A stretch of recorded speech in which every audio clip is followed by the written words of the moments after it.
হুজুর জান্নাতের ভেতর আবার শপিং মল থাকবে কেমনে? প্রশ্ন আসতে পারে না? সহিহ মুসলিমের বর্ণনা, ইন্না ফিল জান্নাতি লা সুকান, জান্নাতের ভেতরে বিশাল এক শপিং মল থাকবে।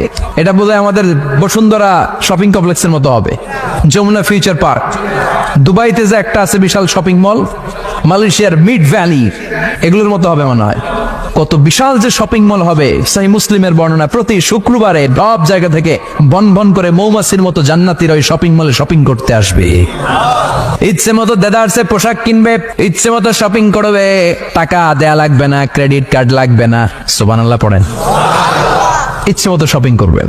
দুনিয়াতে একটু কষ্ট করে হালাল উপার্জন করে খেয়ে যান। আল কানাআতু মিনাল ইসলাম, অল্পে খেয়ে তুষ্ট থাকা আর আল্লাহ শুকরিয়া করা, এটার নামই ইসলাম। অল্প খাও, অল্প পড়ো, অল্প জমাও, অল্পের ভেতরে বরকত ঢুকাই দিছে কে? অনেকে দেখবেন অনেক খাই খাই নাই নাই করে, এটা যাদের স্বভাব তাদের কখনো বরকত হয় না।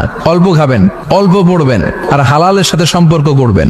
আল্লাহুম্মা কফিনি বিহালালিকা আন হারামিক ওয়া আগনিনি বিফাদলিকা আম্মান সিওয়াক।